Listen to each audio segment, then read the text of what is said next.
In 1976, a deadly illness erupted in a remote province of Zaire. In contrast, Heyman says early appeals for help with the current Ebola outbreak were ignored. An epidemic of unknown origin and transmission. Arriving at the village of Yambuku, the center of the outbreak, Heyman and his team knew little about Ebola. They named the virus after the local river. This is the epicenter of the outbreak. In a city of 1 million, almost 50 new cases are reported every day. Liberia's tiny band of healthcare workers are throwing everything they have at Ebola. And there is profound lack of trust between people and their governments. Even healthcare workers who reach out with life-saving information about the virus are looked upon with suspicion, sometimes even attacked. When I came down with the virus, my family, the aspect of their financial support began slow. Things were difficult on them.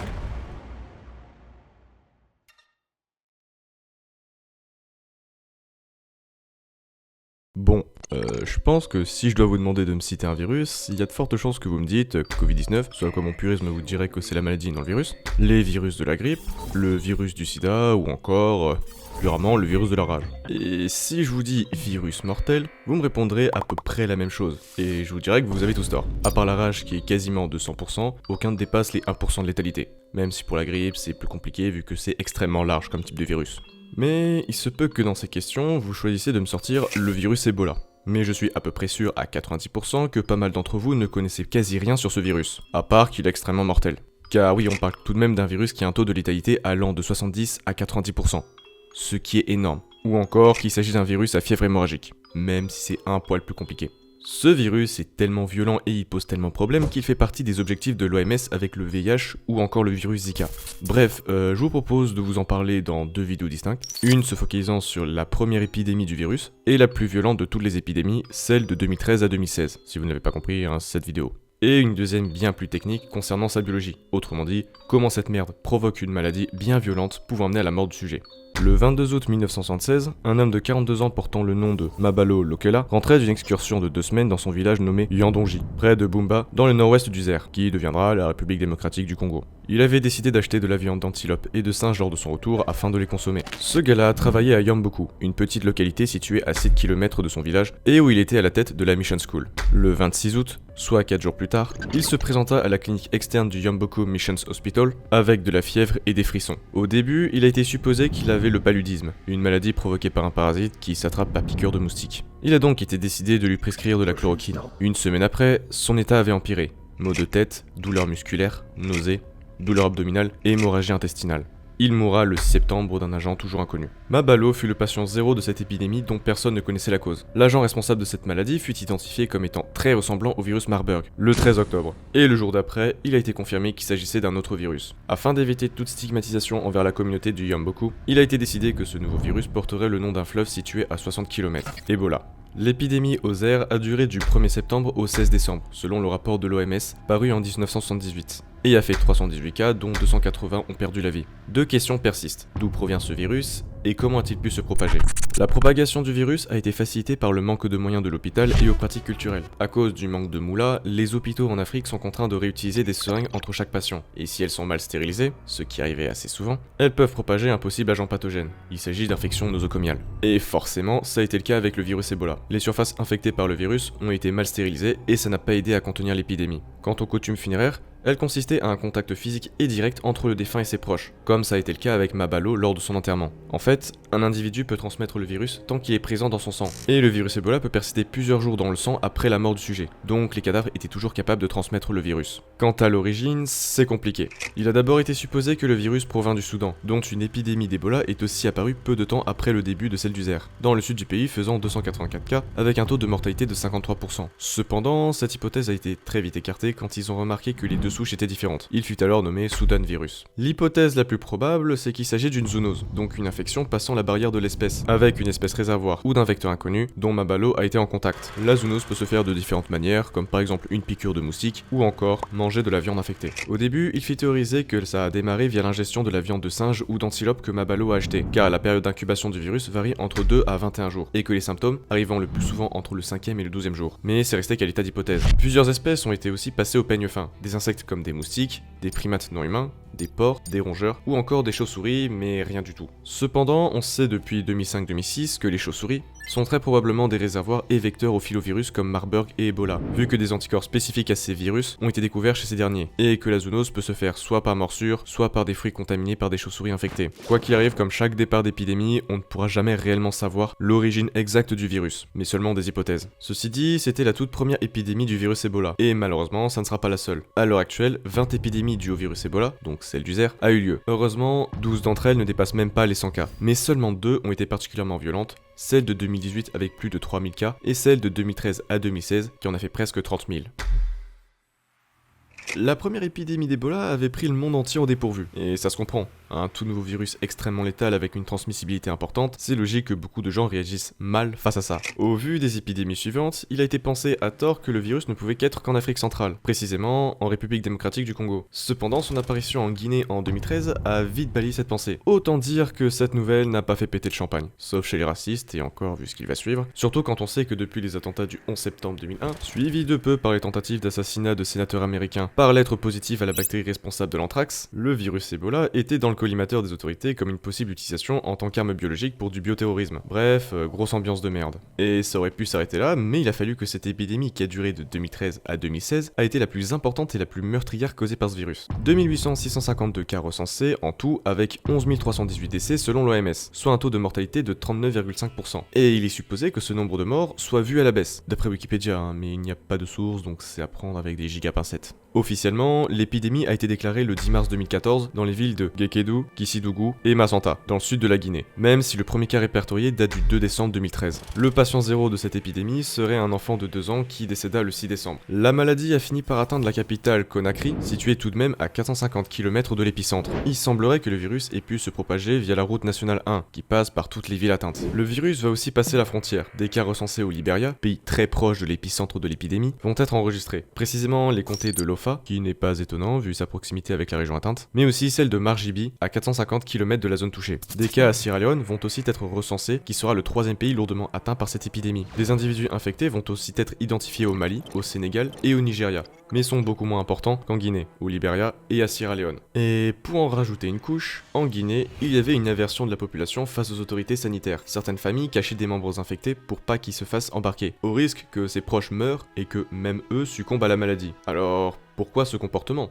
Bah c'est à cause, indirectement, de la maladie. Il faut porter des tenues hazmat protégeant tout le corps d'un possible contact avec le virus. Donc déjà, tu vois quelqu'un toquer à ta porte à 3h du sba comme ça, t'es moyennement rassuré. Ensuite, il était très fréquent que les autorités sanitaires étaient très autoritaires sur leur façon de gérer la maladie. On t'évacue de force, on détruit certaines de tes affaires, l'embarcation pas très douce des individus infectés, qui dans la majorité des cas ne reviennent jamais chez eux, parle d'un virus avec un taux de létalité qui peut atteindre 90% pour rappel, et dont aucun traitement viral existe, fait qu'il y a un climat de peur constant au sein des zones touchées par l'épidémie, ce qui n'est pas une bonne chose. Sans parler de rumeurs, dont je parlerai de la cause un peu plus tard, qui disaient que les médecins infectaient les populations au lieu de les guérir de la maladie, et que le virus soit une création des blancs n'a également pas trop aidé. La deuxième raison, c'est le gouvernement. Je pense qu'on est tous d'accord pour dire que ce n'est pas fou d'être considéré comme un pestiféré sur le seul fait d'être malade. Bah c'était clairement le cas là-bas. Au lieu de s'adresser aux malades et d'expliquer qu'ils vont être soignés, ils vont s'adresser à la population en général en expliquant le danger que représente un individu malade. Toute ressemblance avec une certaine pandémie qui s'est produite en 2020 serait totalement fortuite.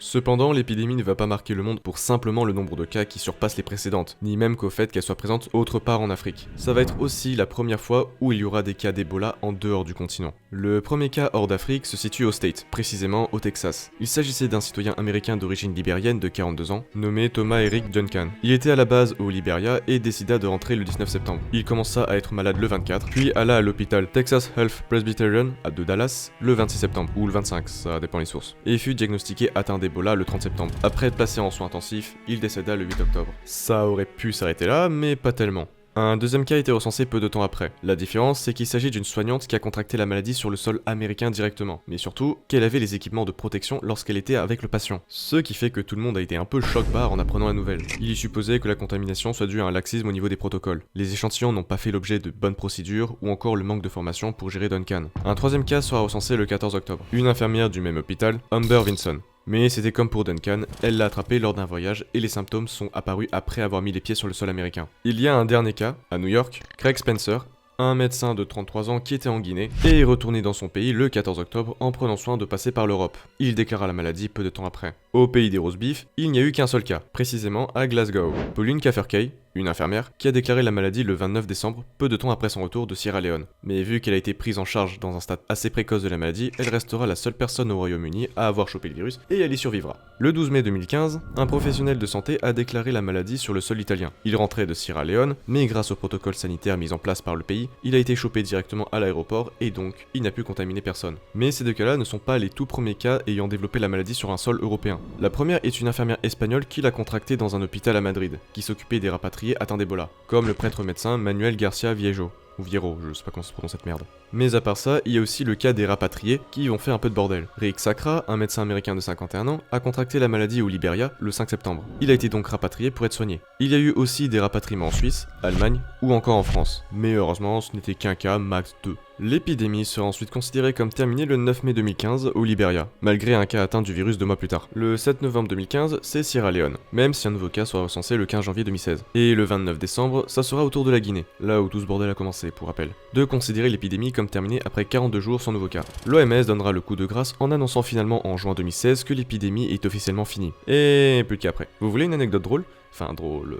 Non, ça ne l'est pas, mais enfin bref. Une de mes sources que j'ai utilisées pour résumer l'épidémie parle de la possible origine du virus, et de trucs très joyeux. Déjà, la souche est possiblement une sous-espèce de celle du ver, nommée souche Makona. Et deux hypothèses ont été posées. Soit cette souche était déjà endémique et du coup c'est la faute à pas de chance, soit elle a été introduite. La revue parle aussi que plusieurs souches sévissent en Afrique de l'Ouest, et attendent juste d'être découvertes, et que les chauves-souris jouent un rôle assez important dans leur expansion. Ça parle aussi que les virus de la même famille qu'Ebola et Marburg seraient présents pas que sur le continent africain, mais sur la planète entière, en prenant le cas du virus Reston, très proche d'Ebola mais non pathogène pour l'homme, ayant des foyers massifs aux Philippines. Voilà, comment bien vous faire paniquer. Bon, cette partie va se focaliser sur deux axes, l'utilisation de maladies pour stigmatiser les minorités, et un point plus général qui est la gestion des maladies infectieuses. Connaissez-vous Ebola-chan? Il s'agit d'un dessin représentant le virus Ebola sous forme humaine dessiné par un japonais et détourné par 4chan pour en faire un mème assez limite. Soit dire je t'aime Ebola-chan quand on voit une image du personnage sous risque d'attraper le virus. Puis après, un canular raciste. En gros, la section politiquement incorrecte de 4chan décida de faire une petite blague qui est de tenter de faire croire aux Africains que les médecins qui se sont ramenés pour les soigner vénèrent Ebola-chan, donc la maladie. Ça dit aussi que le virus a été créé par les blancs et que les médecins blancs en Afrique infectaient les populations africaines au lieu de les soigner. Donc, un virus mortel c'est vite. On ramène des soignants du monde entier pour régler l'épidémie au plus vite, avant que ça devienne l'un des pires drames sanitaires de l'humanité. Il y a une aversion à cause du gouvernement et du traitement des autorités sanitaires. Couplé à certaines croyances, certains individus se font agresser voire tuer. Je pense que je n'ai pas besoin de développer pourquoi c'était une idée de merde. Bien évidemment, ce n'est pas le seul exemple de racisme que l'épidémie va engendrer. À Dallas, des enfants noirs se sont fait qualifier d'enfants d'Ebola et d'autres propos racistes. Cela a débuté à cause d'une fake news disant que le virus peut être transporté par de la viande de brousse, représentée par un chimpanzé, donc faisant référence aux Africains. Ok. Ainsi que le cas de Duncan. Toujours au Texas, des enfants nigériens se sont vus refuser l'accès à une école justement car ils sont nigériens, un pays touché par le virus, qui, je rappelle, n'a pas eu plus de 20 cas recensés. En Italie, les élèves d'origine africaine devaient fournir un certificat médical pour aller en cours. Et les blancs qui se sont fait un petit voyage en Afrique, quant à eux, non. Au moins, les élèves noirs ne se faisaient pas virer s'ils avaient une petite toux. Ah, et en France, on ne change pas une équipe qui gagne, si on peut parler d'immigration, on le fait. D'ailleurs, essayez de deviner qui a dit cette citation. Monsieur Ebola pour régler en 3 mois le problème de l'explosion démographique. Bon, il y avait un petit piège, Scoofix l'a aussi dit. Je ne vais pas m'étendre sur ce sujet, mais quand des Libériens sont obligés de préciser qu'ils ne sont pas des virus, c'est qu'il y a un problème. C'est un schéma qui est malheureusement assez récurrent lors d'une épidémie ou pandémie. Lors de la pandémie de sida par exemple, les gays ont pris énormément cher. Ils avaient et ont toujours l'interdiction de donner leur sang, et plot twist de la pandémie, lorsqu'il a été découvert que les hétéros peuvent aussi le contracter, et que lors d'un rapport hétéro la femme a plus de risques, fallait trouver un nouveau bouc émissaire. Petit indice, le virus est endémique d'Afrique, et les Africains se payent le luxe d'avoir 2 souches du VIH. Et le dernier exemple est bien évidemment la pandémie de Covid-19. Les Asiatiques étaient considérés comme des pestiférés, et voir un Asiatique tousser faisait flipper tous les gens autour. Bref, toute épidémie est sujet à discriminer des minorités au lieu de s'attaquer au vrai problème, l'épidémie ou la pandémie et les causes de son apparition. Autrement dit, le capitalisme, le battage de couilles des gouvernements et les activités anthropiques. Le dernier point que je voudrais aborder, c'est la gestion des maladies. On ne sait pas gérer une épidémie, et on sera jamais capable de le faire. Premièrement, un agent pathogène, ça arrive sans prévenir, et donc on n'est pas préparé et on gère mal, comme lors du Covid-19 avec les affiches dans les aéroports, où on fait une réponse exagérée. Typiquement, lors de l'épidémie de 1976 d'Ebola, la NASA avait proposé de transporter au Zaïre, ça y est vous êtes contents là vous deux, une capsule spatiale de 3 tonnes pour isoler les malades. Un autre problème, c'est le manque de confiance envers les gouvernements ou la science. Le premier cas est plutôt justifié. Typiquement, en France, lors de la pandémie de Covid, le gouvernement a fait que de la merde entre les affiches, les port du masque n'est pas obligatoire puis finalement oui, les faut arrêter les fêtes mais les transports en commun, là où le SARS-CoV-2 circule très bien, non, et j'en passe. Et là, c'est uniquement sur la crise Covid, et pas en général. Comment faire pour que la population exécute des ordres si des gars n'a confiance en toi? La seule solution, c'est d'être autoritaire. Mais malheureusement, des fois, ça empire la situation et donne raison aux réfractaires. Quant au manque de confiance envers la science, c'est à cause de plusieurs trucs. Déjà, le manque de confiance au gouvernement, comme dit plus tôt, mais surtout une méconnaissance scientifique et la désinformation. Je vais toujours prendre le cas du Covid-19 car c'est vraiment un cas d'école, mais le manque de connaissance des populations en biologie ouvre les portes à tous les charlatans avec leur remède miracle et aux complotistes. Typiquement, avant 2020, combien de personnes ne s'intéressant pas à la bio connaissaient l'ARN messager? Et maintenant, au jour d'aujourd'hui, combien de personnes ne s'intéressant pas à la bio seraient capables de me l'expliquer précisément? Je pense que très peu en seraient capables, et c'est là où je veux en venir. Il est extrêmement facile de faire entrer dans la tête des gens qui n'ont aucun bagage dans un domaine scientifique tout et n'importe quoi. Typiquement, des gens pensent que l'ARN messager est un poison, alors que sans ARN messager, aucun être vivant peut exister. On peut faire pareil avec d'autres sujets comme la vaccination, où beaucoup de gens ne savent pas concrètement ce qu'est un vaccin, rendant plus complexes les campagnes de vaccination et facilitant le travail aux anti-vax pour partager leurs désinformations. On peut aussi pointer du doigt le problème des scientifiques qui emploient des termes que des non-biologistes ne comprennent pas, ou encore que les scientifiques oublient que la population n'est pas habituée à la méthode scientifique. La science avance par petits pas et des fois recule aussi de petits pas, ou de grands pas au fil des études. Donc, quand t'invites plusieurs scientifiques qui emploient des mots compliqués sur une temporalité de plusieurs mois à la télé et qui ne disent pas la même chose, voire se contredisent, ça entraîne de la confusion chez la population, pas habituée à la méthode scientifique, et deviennent réticents au discours scientifique, et plus enclins à entrer dans des pensées complotistes ou sectaires, offrant une explication bien plus simple, même si fausse, à ces personnes. Et pour en finir, il faudra s'habituer au fil des ans à l'émergence ou réémergence de maladies infectieuses, entre les activités anthropiques, comme le réchauffement climatique, la déforestation, l'urbanisation anarchique dans les pays en développement, ou encore la facilité de transport. Il sera assez fréquent de voir des maladies en dehors de leur zone endémique, comme le paludisme, la dengue, ou même encore le virus Ebola. Voilà, bah si la vidéo vous a plu, vous pouvez lâcher un like et commenter et vous abonner même, ce serait sympa, vu le temps que j'ai mis à produire cette vidéo. Merci à Scoofix d'avoir fait un petit passage dans cette vidéo, sa chaîne sera en description si ça vous intéresse. Et voilà, sinon, à la prochaine. Ah, et d'ailleurs, ceux qui me cassent les couilles parce que j'ai dit Zaire au lieu de Zaïre, bah j'en ai rien à foutre.